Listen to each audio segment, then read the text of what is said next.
Hi friends, ಎಲ್ರಿಗೂ ನಮಸ್ಕಾರ. Welcome to my channel. ನಾನು ಹೇಮಾ ಮಾತಾಡ್ತಾ ಇರೋದು. ಫ್ರೆಂಡ್ಸ್, ಎಲ್ಲರೂ ಹೇಗಿದ್ದೀರಾ?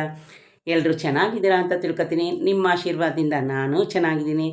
ಫ್ರೆಂಡ್ಸ್, ಎಲ್ರಿಗೂ ದೇವರ ಆಶೀರ್ವಾದ ಇರಲೇಬೇಕು ಅಲ್ವಾ? ಅದು ದೇವರ ಆಶೀರ್ವಾದ ಇದ್ದರೆ ಎಲ್ಲರ ಆಶೀರ್ವಾದ ಇದ್ದಂಗೆ. ಈಗ ಯಾಕೆಂದರೆ ಫ್ರೆಂಡ್ಸ್, ನಮಗೆ ಕಷ್ಟದಲ್ಲಿ, ಸುಖದಲ್ಲಿ, ನೋವಲ್ಲಿ, ನಲಿವಲ್ಲಿ ನಮ್ಮ ಜೀವನದಲ್ಲಿ ಏನಾಗಬೇಕು, ಏನಾಗಬಾರ್ದು ಅದನ್ನೆಲ್ಲನೂ ಲೆಕ್ಕ ಹಾಕನು ಆ ದೇವರೇ. ಹಂಗಾಗಿ ನಮಗೆ, ನಿಮಗೆ ಎಲ್ರಿಗೂ ಅಷ್ಟೇ ಆ ದೇವರ ಆಶೀರ್ವಾದ ಬೇಕು. ಅದ್ರ ಜೊತೆಗೆ ನಮ್ಮ ಕಷ್ಟವೂ ಇರಬೇಕು. ಆಗಲೇ ನಾವು ಚೆನ್ನಾಗಿರೋಕ್ಕೆ ಸಾಧ್ಯ.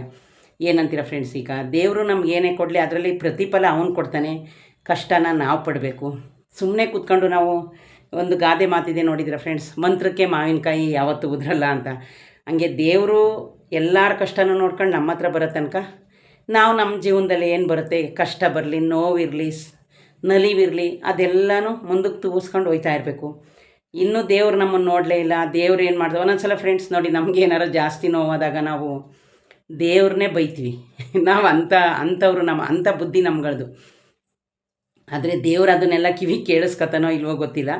ನಾನಾದರೂ ಅಷ್ಟೇ ಫ್ರೆಂಡ್ಸ್, ಏನಾರು ಜಾಸ್ತಿ ನೋವಾದಾಗ, ಅಯ್ಯೋ ದೇವ್ರೆ, ನನಗೆ ಯಾಕಪ್ಪ ಈ ಥರ ಮಾಡ್ತೀಯಾ, ನಿಜವಾಗ್ಲೂ ನೀನು ಇದೆಯಾ ಅಂತ ಅಂತೀವಿ. ಆದರೆ ಫ್ರೆಂಡ್ಸ್, ದೇವ್ರು ಇಲ್ಲದೇ ಇದೆಲ್ಲ ನಡೆಯೋಕ್ಕೆ ಸಾಧ್ಯ ಇಲ್ಲ. ನೀವು ಈ ಭೂಮಿ ಮೇಲೆ ಸಂತೋಷ ಆಗಿರ್ಬೋದು, ನೋವಾಗಿರ್ಬೋದು, ಅದು ಏನೇ ಆಗಿರ್ಬೋದು, ಅದನ್ನೆಲ್ಲ ಹಂಚ್ಕೊಂಡು ನಾವು ಈ ಭೂಮಿ ಮೇಲೆ ಬದುಕ್ತಾ ಇರೋದೇ ಆ ದೇವ್ರ ಕೃಪೆಯಿಂದ. ಬಿಸಿಲು ಬರೋದು, ಮಳೆ ಬರೋದು, ಈ ವಯಸ್ಸಿಗೆ ನಾವು ಸಾಯಬೇಕು, ಇದೇ ನೋವನ್ನು ಅನುಭವಿಸ್ಬೇಕು, ಇದೇ ಕಷ್ಟನ ಅನುಭವಿಸಿ ನಾವು ಈ ಭೂಮಿಗೆ ಒಂದು ದಿವಸ ಹೋಗಬೇಕು ಅಂದರೂ ಅದು ದೇವರಿಂದಲೇ ಸಾಧ್ಯ ಫ್ರೆಂಡ್ಸ್. ಯಾವುದು ನಮ್ಮಿಂದ ನಿಮ್ಮಿಂದ ಆಗೋಕ್ಕೆ ಸಾಧ್ಯನೇ ಇಲ್ಲ. ಇನ್ನು ಫ್ರೆಂಡ್ಸ್, ಏನು ಈ ಪ್ರಪಂಚದಲ್ಲಿ ನಾವು ಬದುಕಿರೋ ತನಕ ಯಾವುದೇ ಕಷ್ಟ ಬರಲಿ, ಸುಖ ಬರಲಿ, ಎಲ್ಲನೂ ಒಂದೇ ಸಮ ತಗೋಬೇಕು ಫ್ರೆಂಡ್ಸ್. ಒಂದೊಂದು ಸಲ ಏನು ಮಾಡೋಕ್ಕಾಗಲ್ಲ. ಅತಿಯಾದ ನೋವಾಗುತ್ತೆ ಒಬ್ಬೊಬ್ಬರಿಗೆ, ಅತಿಯಾದ ದುಃಖ ಬರುತ್ತೆ, ಅತಿಯಾದ ಸಂಕಟನೂ ಬರುತ್ತೆ. ಆ ಟೈಮ್ ಕಳೆದ ತಕ್ಷಣ ಅಯ್ಯೋ ಯಾಕಪ್ಪ ಈ ಥರ ಆಯಿತು, ನಾವ್ಯಾಕೆ ಈ ಥರ ಮಾಡ್ಕೊಂಡು ಅಂತ ಅನಿಸುತ್ತೆ ಫ್ರೆಂಡ್ಸ್. ಇದು ಇಡೀ ಮನುಷ್ಯನ ಕುಲದ ಎಲ್ಲರ ಜೀವನದಲ್ಲೂ ಯಾರು ಸಂತೋಷವಾಗಿರೋಕ್ಕಾಗಲ್ಲ, ಯಾರು ಡೈಲಿ ದುಃಖ ಪಡ್ಕೊಂಡೇ ಬದುಕೋಕ್ಕಾಗಲ್ಲ. ಎನಿ ಟೈಮ್ ಯಾರು ಕಷ್ಟದಲ್ಲೂ ಬದುಕೋಕ್ಕಾಗಲ್ಲ, ಅತಿಯಾದ ಸುಖದಲ್ಲೂ ಬದುಕೋಕ್ಕಾಗಲ್ಲ ಫ್ರೆಂಡ್ಸ್. ಇನ್ನೊಂದು ವಿಷಯ ಗೊತ್ತಾ ನಿಮಗೆ? ಅತಿಯಾದ ಹಣ, ಆಸ್ತಿ, ಸಂಪಾದನೆ ಬಂದಾಗ ಮನುಷ್ಯನ ನೆಮ್ಮದಿನೇ ಹೊರಟೋಗುತ್ತೆ. ನನ್ನ ಜೀವನದಲ್ಲಿ ನಾನು ನೋಡಿರೋದು ಫ್ರೆಂಡ್ಸ್. ಯಾಕೆ ಅಂದರೆ ನೋಡಿ, ನಮಗೆಲ್ಲ ಆವಾಗ 10,000 15,000 ಸ್ಯಾಲ್ರಿ ಬಂದಾಗ ನಾವು ಎಲ್ಲದಕ್ಕೂ ಟೈಮ್ ಕೊಡ್ತಾಯಿದ್ದೋ. ಈಗ 15,000 ಮೇಲೆ ಒಂದು ಅದು 20,000 22,000 ಸ್ಯಾಲ್ರಿ ಬರುವಾಗ ನಮಗೆ ಟೈಮೇ ಇಲ್ಲ. ಆವಾಗ ಎಷ್ಟು ನೆಮ್ಮದಿಯಾಗಿ ಇವಾಗ ಏನಾಯಿತು ಅಂದರೆ ಫ್ರೆಂಡ್ಸ್, ನಮಗೆ ಕೆಲಸ ಜಾಸ್ತಿ ಆಯಿತು, ಕೆಲಸನೂ ಜಾಸ್ತಿ ಆಯಿತು, ನಮ್ಮ ಟೈಮೂ ಜಾಸ್ತಿ ಆಯಿತು. ಯಾವುದ್ರ ಕಡೆಗೆ ಟೈಮ್ ಕೊಡಬೇಕು, ಯಾವುದ್ರ ಕಡೆ ಕೊಡಬಾರ್ದು ಒಂದೂ ಅರ್ಥ ಆಗಲ್ಲ. ಅಷ್ಟು ಇನ್ನೊಂದು ಮಾತು ಫ್ರೆಂಡ್ಸ್ ಏನು ಗೊತ್ತಾ? ಹಣ ಇದ್ರೂ ಮನುಷ್ಯಂದು ಋಣವಿದ್ದಷ್ಟೇ ಬಾಳಂತೆ. ಎಷ್ಟೇ ಹಣ ಇರಲಿ ಫ್ರೆಂಡ್ಸ್, ನಾವು ಇಂಥ ಟೈಮ್ಗೆ ನಾವು ಈ ಪ್ರಪಂಚನ ಬಿಟ್ಟು ಹೋಗಬೇಕು ಅಂದರೆ ಇಷ್ಟೊಂದು ದುಡ್ಡು ಐತಲ್ಲ, ನನ್ನ ಉಳಿಸ್ಕೋಬೋದಲ್ಲ, ಅದೆಲ್ಲ ಭ್ರಮೆ. ಈಗ ನೋಡಿ ಫ್ರೆಂಡ್ಸ್, ನಮ್ಮ ಪುನೀತ್ ಸಾರು ಎಷ್ಟೊಂದು ಕೋಟ್ಯಾಧಿಪತಿ. ಅವ್ರು ನೋಡಿ, ಅವ್ರದ್ದೊಂದು ಶೋನೇ ನಡೆಸ್ತಾಯಿದ್ರು, ಕನ್ನಡದ ಕೋಟ್ಯಾಧಿಪತಿಯಿಂದ. ಆ ಶೋಗೂ ಅವ್ರ ಮನೇಲಿ ಇರೋದಕ್ಕೂ ಸೇಮ್ ಮ್ಯಾಚ್ ಆಗುತ್ತೆ. ಎಷ್ಟೇ ದುಡ್ಡಿರಲಿ ನೋಡಿ, ಎಷ್ಟು ಒಂದು ಸೆಕೆಂಡು ಅವರು ಜಿಮ್ಗೆ ಅಂತ ಹೋದ ಪುಣ್ಯಾತ್ಮ ಮತ್ತೆ ಉಸಿರಾಡ್ಕೊಂಡು ಮನೆಗೆ ಬರಲೇ ಇಲ್ಲ. ನೆನೆಸ್ಕೊಂಡ್ರೆ ಫ್ರೆಂಡ್ಸ್, ಒಂದೊಂದ್ಸಲ ಜೀವನ ಇಷ್ಟೇನಾ ಅನಿಸುತ್ತೆ. ಇಷ್ಟೇನಾ ಈ ಜೀವನ? ಇಷ್ಟಕ್ಕೆ ಇಷ್ಟೆಲ್ಲ ಹೋರಾಡಬೇಕಾ, ಇಷ್ಟಕ್ಕೆ ಇಷ್ಟೆಲ್ಲ ವಾದ ಮಾಡಬೇಕಾ ಅಂತೀವಿ. ಆದರೆ ಮತ್ತೆ ನೆಕ್ಸ್ಟ್ ನೋಡಿದ್ರೆ ಫ್ರೆಂಡ್ಸ್, ನಾವು ಅದೇ ಥರ ಬದುಕಲೇಬೇಕು. ಯಾಕೆಂದರೆ ದೇವರು ನಮಗೆ, ನಿಮಗೆಲ್ಲ ಆಸೆ ಕೊಟ್ಟಿದ್ದಾನೆ. ಅವನು ನಮ್ಮ ಸಾವನ್ನ ಬೆನ್ನಿಂದ ಇಟ್ಟಿದ್ರೂ ನಮ್ಮ ಮುಂದೆ ಅವನು ತೋರಿಸಲ್ಲ. ಯಾಕೆ ಅಂದರೆ ತೋರಿಸಿದ್ರೆ ಮನುಷ್ಯನ ಹಿಡಿಯೋಕ್ಕಾಗಲ್ಲ. ಇವತ್ತೇ ನಾವು ಸಾಯ್ತೀವಿ ಅಂದರೆ ಫ್ರೆಂಡ್ಸ್, ನಾವು ಏನೆಲ್ಲ ಮಾಡ್ಬೋದು, ಯಾವ ರೀತಿ ಇರ್ಬೋದು, ನೀವು ಯೋಚನೆ ಮಾಡಿ. ಅದಕ್ಕೆ ನೋಡಿ ಫ್ರೆಂಡ್ಸ್, ದೇವರು ನಮಗೆ ಹುಟ್ಟು ಸಾವು ಅನ್ನೋದನ್ನ ಮುಚ್ಚಿಟ್ಬಿಟ್ಟ. ಅವನು ಮುಚ್ಚಿಟ್ಟೇ ಒಳ್ಳೆ ಕೆಲಸ ಮಾಡ್ದ. ಈಗ ಎಷ್ಟೊಂದು ಜನ ಬೇಕಾದ್ರೆ ಯಾರಾದರೂ ಇನ್ನೊಂದು 2 ದಿವಸ ನಾವು ಸತ್ತೋಯ್ತೀವಿ ಅಂದಿದ್ರೆ ಅದಕ್ಕಿನ್ನೆಷ್ಟು ಮಾತ್ರ, ಇನ್ನು 2 ದಿವಸ ನೀನು ಸಾಯ್ತೀಯಾ ಅಂತ ಹೇಳ್ತಿರೋರು. ಇದನ್ನೆಲ್ಲ ದೇವರು ಯೋಚನೆ ಮಾಡೇ ಅದನ್ನು ಮುಚ್ಚಿಟ್ಟವನೋ ಏನೋ, ನಮಗೂ ನಿಮಗೂ ಗೊತ್ತಿಲ್ಲ. ಈ ಮನುಷ್ಯನ ಜೀವನ ನೀರು ಮೇಗ್ಲು ಗೊಳ್ಳೆ ಅಂತ ಹೇಳ್ತಾರಲ್ಲ ಫ್ರೆಂಡ್ಸ್, ಅದು 100ಕ್ಕೆ 100 ನಿಜವಾಗ್ಲೂ ಸತ್ಯದ ಮಾತು. ನೋಡಿ, ನೀರು ಮೇಲೆ ಗುಳ್ಳೆ ಯಾವ ಥರ ಬರುತ್ತೆ, ಅದು ಯಾವ ರೀತಿ ಒಡೆದೋಗುತ್ತೆ. ಆದರೆ ನಾವು ಕಷ್ಟ, ಸುಖ, ಮಕ್ಕಳು, ಮರಿ, ಸೊಸೆ, ಮಗ, ಮೊಮ್ಮಗ ಅಂತ ಈ ಜೀವನ ಎಲ್ಲನೂ ಹೋಗ್ತಾ ಇರ್ತೀವಿ. ಆದರೆ ಒಂದು ದಿನ ನಮಗೆ ಗೊತ್ತಿರಲ್ಲ, ನಾವು ಯಾರು ರೋಡಲ್ಲಿ ಸಾಯ್ತೀವಿ, ಮನೇಲೇ ಸಾಯ್ತೀವೋ, ಯಾರ ಜೊತೆ ಇದ್ದಾಗ ಸಾಯ್ತೀವೋ, ಇಲ್ಲ ಯಾರು ಇಲ್ದಾಗ ಸತ್ತೋಯ್ತೀವೋ, ಅದೆಲ್ಲ ಭ್ರಮೆ ಆಗಿ ಉಳ್ಕೊಬಿಡುತ್ತೆ ಫ್ರೆಂಡ್ಸ್. ಯಾರಿಗೂ ಗೊತ್ತಿಲ್ಲ. ಹಂಗಾಗಿ ಈ ಮನುಷ್ಯನ ಜೀವನ ಈ ಥರ. ಇನ್ನು ಫ್ರೆಂಡ್ಸ್, ನಮ್ಮ ಮನೇಲಿ ಯುಗಾದಿ ಹಬ್ಬದಲ್ಲಿ ನಮ್ಮ ರಿಲೇಷನ್ ಒಬ್ಬರು ತೀರೋಗಿದ್ದಾರೆ. ಇವಾಗ ನಮ್ಮ ದೊಡ್ಡಪ್ಪನ ಮಗ ಫೋನ್ ಮಾಡಿತ್ತು, ಅದಕ್ಕೆ ಮಾತಾಡ್ತಾಯಿದ್ದೆ. ಊರದು ಹಬ್ಬ ನಮ್ಮದು ಬಿಂದಿಗೆ ಜಾತ್ರೆ ನಡೆಯುತ್ತಲ್ಲ, ಹಂಗಾಗಿ ಅದೇ ವಿಷಯ ಕೇಳ್ತಾಯಿದ್ದೆ. ನಮ್ಮೂರಲ್ವ ಯಾವ ಥರ ಆಯಿತು ಏನು ಅಂತ. ಇನ್ನು ಫ್ರೆಂಡ್ಸ್, ನೆನ್ನೆ ಎಲ್ಲ ಸೋಮವಾರ ಮುಗೀತು, ಇವತ್ತು ಮಂಗಳವಾರ. ಇನ್ನು ನನ್ನ ಡೈಲಿ ರೋಟೀನ್ ಆಲ್ರೆಡಿ ನಾನೇನು ನಿಮ್ಗೆ ಹೇಳೋ ಆಗಿಲ್ಲ ಏನು ಫ್ರೆಂಡ್ಸ್. ಇನ್ನು ನಾನು ಗಿಡಕ್ಕೆ ನೀರು ಹಾಕಕ್ಕೆ ಹೋಗಿಲ್ಲ ಅಂದರೆ ನೆನ್ನೆನೂ ಹಾಕಿದ್ದೀನಿ. ಇವತ್ತು ಸ್ವಲ್ಪ ಇನ್ನು ನೀರು ಹಾಗೇ ಇದೆ, ಅದಕ್ಕೆ ನಾಳೆ ಹಾಕಿದ್ರೆ ಸರಿ ಹೋಗುತ್ತೆ ಅಂತ ಇವತ್ತೇನು ನಾನು ಮೇಲೆ ಗಿಡಕ್ಕೆ ನೀರು ಹಾಕಕ್ಕೆ ಹೋಗಲಿಲ್ಲ. ಆಮೇಲೆ ಇನ್ನು ಫ್ರೆಂಡ್ಸ್, ನಾನು ಬೆಳಗ್ಗೆ ಒಂದು 6 ಗಂಟೆಗೆ ಎಚ್ಚರ ಆಯ್ತು ಇವತ್ತು. ಸರಿ, 6 ಗಂಟೆಗೆ ಎದ್ದೆ. 6 ಗಂಟೆಗೆ ಎದ್ಬಿಟ್ಟು ನಾನು ಏನು ಮಾಡೋದಪ್ಪ ನಾಷ್ಟ ಅಂತ ನೆನ್ನೆ ಸಬ್ಬಕ್ಕಿ ಸೊಪ್ಪು ಪಾಲಕ್ ಸೊಪ್ಪು ಎಲ್ಲ ತಂದಿಟ್ಟಿದ್ದೆ, ನಿಮಗೆ ಗೊತ್ತು. ಸ್ವಲ್ಪ ಬಜ್ಜಿ ಮಾಡೋಣ ಅಂದ್ಕೊಂಡೆ, ಯಾಕೋ ಮನಸ್ಸಾಗಲಿಲ್ಲ ಫ್ರೆಂಡ್ಸ್, ಮಾಡಲಿಲ್ಲ. ಆಮೇಲೆ ಒಂದು ಯೋಚನೆ ಮಾಡಿದೆ, ರಾಗಿ ರೊಟ್ಟಿನಿತ್ತು, ಅದಕ್ಕೆ ರೈಸ್ ಮಾಡಿ ಬೇಳೆ ಈರುಳ್ಳಿ ಬೆಳ್ಳಿ ಎಲ್ಲ ಹಾಕಿ ಚೆನ್ನಾಗಿ ಮ್ಯಾಶ್ ಮಾಡಿ ಮಸಪ್ ಸಾಂಬಾರು ಮಾಡಿದೆ ಫ್ರೆಂಡ್ಸ್. ಎಷ್ಟು ಟೇಸ್ಟ್ ಇದೆ ಗೊತ್ತಾ ಸಾಂಬಾರು. ಆಮೇಲೆ ಅದೆಲ್ಲನೂ ಮಾಡಿ ಫ್ರೆಂಡ್ಸ್, ಸ್ವಲ್ಪ ಪಾತ್ರೆ ಇತ್ತು ತೊಳೆದೆ, ಬಟ್ಟೆ ಸ್ವಲ್ಪ ಇತ್ತು ಮಿಷನ್ಗೆ ಹಾಕಿ ರಾಗಿ ಮಾಡಬೇಕಿತ್ತು. ಇನ್ನು ಫ್ರೆಂಡ್ಸ್ ಏನು ಗೊತ್ತಾ, ನಾನು ರಾಗಿ ಮಾಡೋದನ್ನು ನಮ್ಮ ಊರಲ್ಲಿ ನಾನು ಯಾರು ರಾಗಿ ಮಾಡ್ತಾಯಿರ್ತಾರೆ ಅವ್ರ ಹತ್ರ ನಾನು ಹೋಗಿ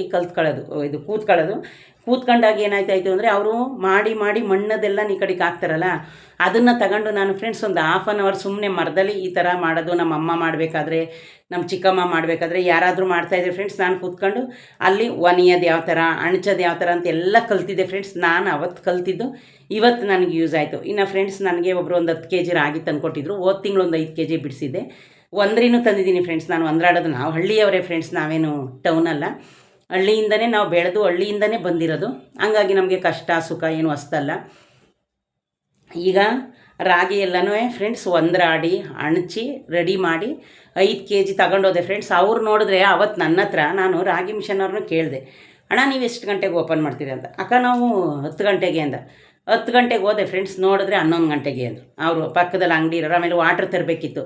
ನಾನು ನಿಮ್ಗೆ ಆಲ್ರೆಡಿ ತೋರಿಸಿದ್ದೀನಿ, ಅಕ್ವಾಗಾರ್ಡ್ ನಮ್ಮಲ್ಲಿದೆ, 24 hours ನೀರು ಬರೋಲ್ಲ ಅಂತ ಆಫ್ ಮಾಡಿಟ್ಟಿದ್ದೀನಿ. ಆಮೇಲೆ ಫ್ರೆಂಡ್ಸ್, ಅದನ್ನೆಲ್ಲ ನೀರು ತಗೊಂಡು ಬಂದೆ, ಅದು ಅಲ್ಲೇ ಇದೆ. ಈಗ ನಾನು ಡ್ಯೂಟಿಗೆ ಹೋಗ್ಬೇಕಾದ್ರೆ ಹೇಳ್ಬಿಟ್ಟು ಹೋಗೋಣ ಅಣ್ಣ, ಇದು ಪುಡಿ ಮಾಡಿ ಇಟ್ಟಿರಿ, ನಾಳೆ ತಗೊಂಡೋಗ್ತೀನಿ ಅಂತ ಅಂದ್ಬಿಟ್ಟು ಬಂದುಬಿಟ್ಟೆ ಫ್ರೆಂಡ್ಸ್. ತುಂಬ ಬಿಸಿಲಾಗಿತ್ತು. ಇನ್ನು ಅದಾದಮೇಲೆ ಫ್ರೆಂಡ್ಸ್, ರೈಸು ಸಾಂಬಾರೆಲ್ಲ ಮಾಡಿ ಅಲ್ಲಿಗೆ ಹೋಗಿ ಬಂದೇನೆ ಸ್ನಾನ ಮಾಡ್ಕೊಂಡು ದೇವ್ರ ಪೂಜೆ ಮಾಡಿ ಬಟ್ಟೆನೂ ಐರನ್ ಮಾಡಿಟ್ಟೆ. ನಂದು ಸೆಕೆಂಡ್ ಶಿಫ್ಟ್ ಆಲ್ರೆಡಿ ನಿಮಗೆಲ್ಲ ಗೊತ್ತು. ಇಷ್ಟೆಲ್ಲ ರೆಡಿ ಮಾಡೋ ಅಷ್ಟರಲ್ಲಿ ಫ್ರೆಂಡ್ಸ್ ನಂದು 10:30 ಆಗೋಯ್ತು. ಆಮೇಲೆ ನಾನು ಸ್ವಲ್ಪ ರೈಸು ಸಾಂಬಾರು ಊಟ ಮಾಡಿ ಬಟ್ಟೆ ಎಲ್ಲ, ಆಮೇಲೆ ಜ್ಯೂಸ್ ಒಂದು ಮಾಡ್ಕೊಂಡು ಕುಡಿದು, ಇನ್ನು ನನ್ನ ಮಗಳು ಬರಲಿಲ್ಲ. ಅವಳು ಇವತ್ತು ನೆನ್ನೆ ಗಂಧದ ಮೈ ತೊಳೆದಿದ್ದಾರೆ ಫ್ರೆಂಡ್ಸ್. ನಮ್ಮೂರಲ್ಲಿ ಕರ್ಗ ಮಾಡುವಾಗ ಮೈಗೆಲ್ಲ ಗಂಧ ಹಚ್ಚುತ್ತಾರೆ, ಅದಕ್ಕೆ ಗಂಧದ ಮೈ ಇನ್ನೂ ತೊಳೆದಿಲ್ಲ, ನೆನ್ನೆ ತೊಳೆದಿದ್ದಾರೆ ಅಂತ ಅಂದ್ಬಿಟ್ಟು ಹೇಳಿದ್ಲು. ಇರಲಿ ಬಿಡಿ, ಅವಳು ಮನೇಲಿ ಒಬ್ಬಳೇ ವರ್ಕ್ ಫ್ರಮ್ ಹೋಮ್ ಮಾಡಿ ಅವಳಿಗೂ ಬೇಜಾರಾಗಿರುತ್ತೆ. ಊರಲ್ಲಾದರೆ ಎಲ್ಲ ಇರ್ತಾರೆ. ಇನ್ನು ಫ್ರೆಂಡ್ಸ್ ನೋಡಿ, ನನ್ನ ಫೇಸ್ಗೆ ಮ್ಯಾಜಿಕ್ ಸೋಪ್ ಹಚ್ತಾ ಇದ್ದೀನಿ. ಯಾವುದು ಗರ್ ಸೋಪ್ ಹಚ್ಚಿದ ಮೇಲೆ ಸ್ವಲ್ಪ ನನಗೆ ಬ್ಲ್ಯಾಕ್ ಎಲ್ಲ ಹೋಯ್ತು ಫ್ರೆಂಡ್ಸ್. ವೀಡಿಯೋದಲ್ಲಿ ನೋಡಿ ಬೇಕಿದ್ರೆ, ಹಳೆ ವೀಡಿಯೋನು ಈಗಿನ ವೀಡಿಯೋನು, ಅದರಲ್ಲಿ ನಿಮಗೆ ವ್ಯತ್ಯಾಸ ಗೊತ್ತಾಗುತ್ತೆ. ಇನ್ನು ಫ್ರೆಂಡ್ಸ್, ಈ ಬಳೆ ನಿಮಗೆ ತೋರಿಸೇ ಇಲ್ಲ. ಇದು 4 ಬಳೆನ ತಂದುಕೊಟ್ಟಿದ್ರು ನನಗೆ ನನ್ನ ಫ್ರೆಂಡು, ನನ್ನ ಬರ್ತಾರೆ. ಆದರೆ ಸ್ವಲ್ಪ ದೊಡ್ಡದಾಗಿತ್ತು, ಏನಿಲ್ಲ ತೊಟ್ಕೊಳ್ಳೋಕೆ ಚೆನ್ನಾಗೈತಲ್ಲ ಅಂದ್ಬಿಟ್ಟು ನೋಡಿ ಫ್ರೆಂಡ್ಸ್, ಅವರು ಸೀರೆ ಮ್ಯಾಚಿಂಗು 4 ತಂದುಕೊಟ್ಟಿದ್ರು.